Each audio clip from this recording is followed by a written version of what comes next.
દાનમ સાત્વિકમ સ્મૃતમ. સાત્વિકતાથી કરેલું દાન, સાત્વિક પાત્રતામાં આપેલું દાન તમારું લેખે થાય છે.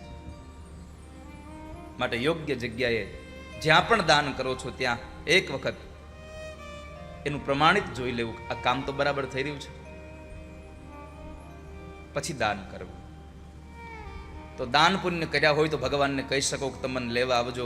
પણ હવે છેલ્લી વાત કે તમે મને લેવા આવજો, પણ ક્યારે લેવા આવજો? હું બીમાર પડ્યો હો, આખું ઘર માનતા કરતું હોય કે ભગવાન હવે આને લઈ જાવ, ત્યારે ના. હું સ્વચ્છ પવિત્ર બની અને તમારા નામનો જપ કરતો હો ને, એવા સમય ઠાકોરજી મને લઈ જાજો. તમે તમારું નામ મારા મોઢામાં હોય, તમારા નામની માળા મારા હાથમાં ફરતી હોય, ત્યારે લઈ જાજો. રૂકમણીએ કહ્યું કે તમે મને માતાજીના મંદિરેથી લઈ જાજો, હું કુળદેવીની યાત્રા કરવા જાઉં ત્યારે લઈ જાજો. લખ્યું છે કે હું જ્યારે મારી માતાજીની પૂજા કરવા જઈશ ત્યારે સૈનિકો મારી હારે નહીં હોય, ત્યારે મારી બહેનપણીઓ ખાલી મારી સાથે હશે, સૈનિકો નહીં હોય. આનો અર્થ એ બતાવ્યો કે તમે જ્યારે પૂજા કરવા બેસશો ને, ત્યારે કામ, ક્રોધ, લોભ, મદ, મોહ, મત્સર આ બધા જ તમારા સૈનિકો બહુ દૂર હશે. એવા સમયે ભગવાનને કહેજો કે તમે મને લઈ જાજો, જ્યારે મારા સૈનિકો મારી સાથે ન હોય. અને પરમાત્માએ રૂકમિણીનું હરણ કર્યું. પણ છેલ્લા શ્લોકમાં રૂકમિણીજી કહ્યું હતું, ભગવાન તમે લેવા નહીં આવો તો હું મરી જઈશ, પણ બીજાના હાથમાં મારો હાથ નહીં આપો. મરી જવાનો અર્થ એવો ન સમજતા કે આત્મહત્યા કરીશ. રૂકમિણીએ સ્પષ્ટ કહ્યું છે, હું વ્રત કરીશ, ઉપવાસ કરીશ, જપ કરીશ, આમ કરતા કરતા આ શરીરને પૂરું કરી દઈશ, પણ હું બીજાના હારે લગ્ન નહીં કરું ભગવાન. માટે ભગવાનને આવી પ્રાર્થના કરશો ને તો ઠાકોરજી લેવા આવશે, ભગવાન હેતથી તેડવા આવશે. હો, ભગવાન રૂકમિણીનું હરણ કરીને લઈ ગયા. ત્યાર પછી પરમાત્માનું દાંપત્ય જીવન ચાલ્યું. પ્રદ્યુમ્ન મહારાજ નામના એક દીકરાનો જન્મ એમના ઘરે થયો. ભગવાનના અનેક લગ્નોની કથા સુખદેવજી મહારાજ રાજા પરીક્ષિતને બતાવી કે રાજા, પછી તો ભગવાને જાંબવાનની દીકરી જાંબવતી સાથે લગ્ન કર્યા કે ભગવાન સમંતક મણી લેવા માટે જતા હતા. આ કથા શ્રીમદ દેવી ભાગવતમાં છે. ભાગવત અને દેવી ભાગવત આ બેમાં તફાવત એટલો છે, ભાગવતમાં ભગવાન કૃષ્ણની કથા છે અને દેવી ભાગવતમાં માતાજીઓની કથા છે.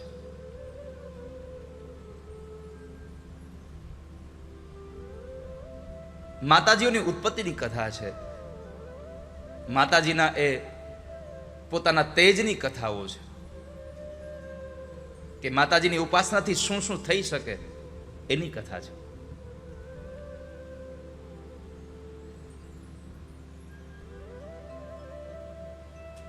તો જાંબવાનની દીકરી જાંબવતી સાથે ભગવાન પરણ્યા. પછી સત્રાજીત યાદવની દીકરી સત્યભામા સાથે ભગવાનનું લગ્ન થયું. સૂર્યની દીકરી કાલિંદી સાથે લગ્ન ભગવાનનું થયું. સત્યા, ભદ્રા, લક્ષ્મણા અને મિત્રવિંદા આ ભગવાનની 8 પટરાણીઓ છે, એની સાથે ભગવાનના લગ્ન થયા. અને ભૌમાસુર નામના એક રાક્ષસે 16,100 સ્ત્રીઓને પોતાના કેદખાનામાં કેદ કરેલી. ભગવાને એને છોડાવી તો સ્ત્રીઓએ ભગવાનને પ્રાર્થના કરી, પ્રભુ આજ એક રાજાએ અમારું હરણ કરીને અમને પોતાના કેદખાનામાં રાખ્યા, હવે અમારી સાથે કોણ સારો માણસ લગ્ન કરશે? અમે પ્રાર્થના કરીએ છીએ, તમે અમારો હાથ સ્વીકારો. અને એ સમયે પરમાત્માએ બધી સ્ત્રીઓ સાથે લગ્ન કર્યા, એટલે ભગવાનના લગ્ન થયા 16,108. ત્યાર પછી ભગવાનના જે પુત્ર પ્રદ્યુમ્ન મહારાજ છે, એમણે એના મામાની દીકરી સાથે લગ્ન કર્યા. એને ત્યાં દીકરો થયો, એ અનિરુદ્ધ મહારાજ. અનિરુદ્ધ મહારાજે રૂકમીના દીકરાની દીકરી સાથે લગ્ન કર્યા. લગ્નમાં જ્યારે જુગાર રમાયો ત્યારે ઝઘડો થયો અને એ ઝઘડામાં દાઉ મહારાજ દાદાએ રૂકમીના માથામાં એક ભૂંગળ મારી અને એને મોતને ઘાટ ઉતાર્યો, એનો ઉદ્ધાર કર્યો. ત્યાર પછી અનિરુદ્ધ મહારાજનું બીજું લગ્ન બાણાસુરની દીકરી ઉષા સાથે થયું, જેને બેનો ઓખા હરણની કથા તરીકે સાંભળો છો તમે બધા. એ ઉષા હરણની કથા બતાવી અને ભગવાનના પત્ની જાંબવતીનો દીકરો સાંબ, એમના લગ્ન દુર્યોધનની દીકરી લક્ષ્મણા સાથે થયા અને ખૂબ સમય વીત્યા પછી પાંડવોએ જ્યારે રાજસુ યજ્ઞ કર્યો, એ રાજસુ યજ્ઞમાં ભગવાન પરિવાર સહિત ગયા હતા ત્યારે એક જરાસંધ હજી જીતાયો નહોતો દિશાઓના રાજ્યમાં. એટલે ભગવાન કૃષ્ણ, અર્જુન અને ભીમ આ ત્રણેય બ્રાહ્મણના વેશમાં જરાસંધ પાસે ગયા અને ત્યાં યુદ્ધ માંગ્યું, દ્વંદ્વ યુદ્ધ. એમાં ભીમ સાથે યુદ્ધ કરવાની હા પાડી જરાસંધે. તો ભીમ અને જરાસંધનું યુદ્ધ થયું. એમાં ભગવાનની કૃપા દ્રષ્ટિ માત્રથી ભીમના હાથે જરાસંધનો ઉદ્ધાર થયો. આવી દિવ્ય કથાઓ બતાવી. અહીંયા આ કથામાં, આ યજ્ઞની કથામાં ભગવાને બહુ બહુ મોટો સંદેશો આપ્યો છે કે આપણે ખાલી પૈસાથી જ દાન કરીએ એ સેવા નથી. આવા મંડપોને આવીને આપણે વહેલા સવારમાં વાળી નાખીએ એ પણ આપણી મોટી સેવા છે. કોઈ પણ વ્યવસ્થામાં આપણે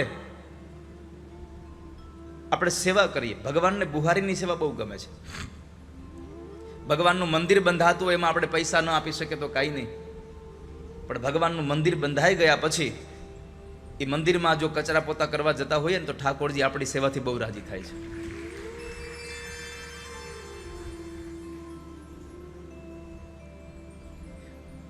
આપણું મકાન બાંધવા વાળો માણસ આપણને બહુ ગમે, ઓહો કેટલું સરસ એને આપણને બાંધકામ કરી આપ્યું છે.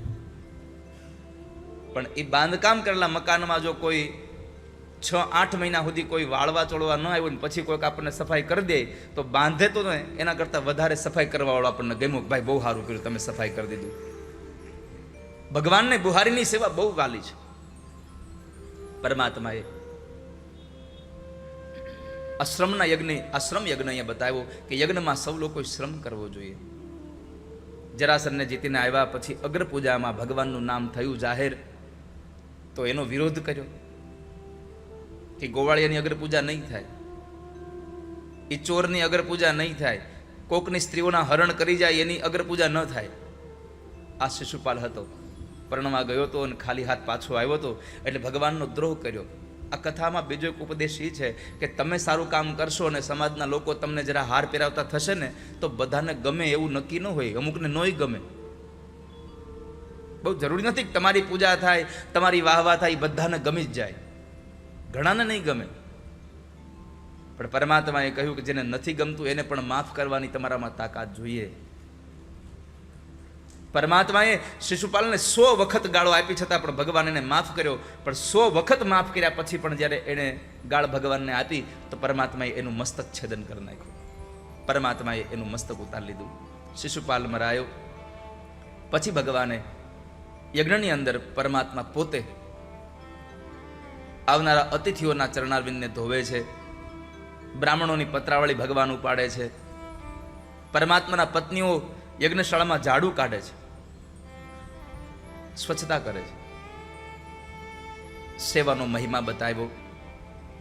દ્વારકાની અંદર શાલવૈયે ચઢાઈ કરી અને એ ચઢાઈમાં પ્રદ્યુમ્ન મહારાજ થોડા ઘવાયા પણ ભગવાન બરાબર આવી ગયા અને પરમાત્માએ આવીને યુદ્ધની દોર પોતાના હાથમાં લઈ શાલ્વનો અને એના દિવ્ય વિમાનનો નાશ કરી. તો શાલ્વના નાશના સમાચાર જ્યારે દંતવક્ર અને વિદુરથને મળ્યા તો એમણે ચઢાઈ કરી તો ભગવાને એને પણ માર્યા. એટલે શિશુપાલ અને દંતવક્ર બે મરાયા. એટલે જય અને વિજયનો ત્રીજો જન્મ અહીંયા સમાપન થયો છે. ત્રીજો જન્મ અહીંયા સમાપિત થયો. ત્યાર પછી થોડો સમય વ્યતીત થયો અને કથાના દોરમાં પરીક્ષિત મહારાજે સુખદેવજી મહારાજને પ્રશ્ન કર્યો, બાપજી તમે મને 9 ભક્તિ કીધી ને એમાં એક ભક્તિ મને યાદ આવે છે. તમે જે સખ્ય ભક્તિ કીધી, જે મિત્રતાની ભક્તિ કીધી, તો શું ભગવાનને કોઈ મિત્ર હતા? હા રાજા, ભગવાનને મિત્ર હતા. જ્યારે પોરબંદરમાં એ સાંદીપણી ઋષિના આશ્રમમાં ભણતા હતા ત્યારે પોરબંદરના સુદામા બ્રાહ્મણ એ ભગવાનના મિત્ર હતા. તો બાપજી એક કામ કરો ને, આ 2 મિત્રોની કથા મને કરો. 2 જ અધ્યાયની સુદામ ચરિત્રની કથા છે અને આખું સુદામ ચરિત્ર તમને બધાને આમ કથા વારે વારે સાંભળી છે એટલે તમને બધાને યાદ છે. પણ મારે તમને ખાલી સુદામા ચરિત્રમાં જે 2 સંદેશાઓ છે આપણા જીવનમાં ઉપયોગી સંદેશાઓ છે, એ સંદેશાઓ આપીને મારે તમને કથાના વિશ્રામ તરફ લઈ જવા છે.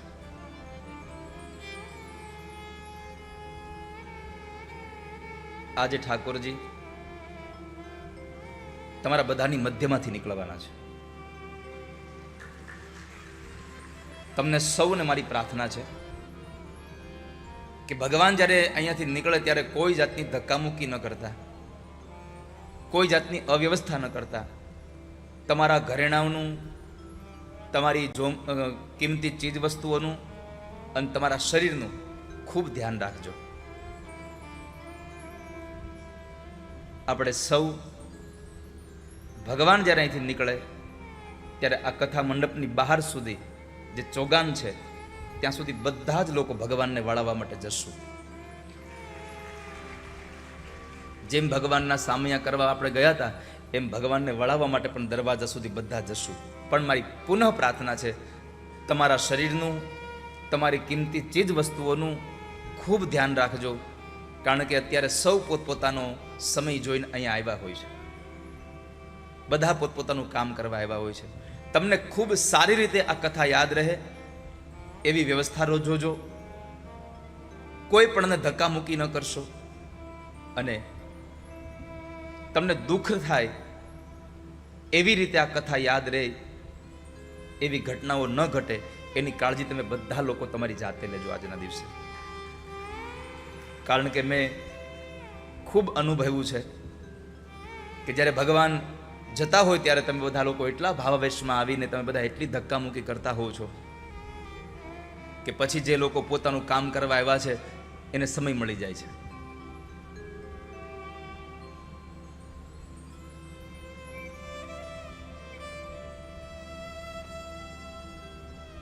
માટે આપ સૌને પુનઃ પ્રાર્થના છે, ખૂબ વ્યવસ્થા જાળવીશું, ખૂબ ભાવ અને પ્રેમ અને ઉલ્લાસ સાથે ભગવાન ભાગવતજીને ઠાકોરજીને આપણે વિદાય આપીશું. એક બીજી મારી પ્રાર્થના છે કે જ્યારે કથા વિશ્રામ કરું ત્યારે મુખ્ય મનોરથીના પરિવાર સિવાય કોઈ પણ વ્યક્તિને ઉપર ન આવવા દેશો. આજે માત્ર ને માત્ર રાજ પરિવાર આ મંચ ઉપર આવે, બાકીના બધા જ લોકો સામે ઉભા રહે, નીચે ઉભા રહે. આપ સૌને એકલી વિનંતી છે કે જરાય ધક્કામુક્કી કરીને સ્ટેજ ઉપર ન ચડી જશો. ગઈકાલે મારે સ્ટેજ ઉપરથી નીચે ઉતરવું અઘરું થઈ ગયું હતું. સમજી શકું તમારો ભાવ છે બહુ, પણ ભાવ માપમાં હોય ને તો સારો લાગે.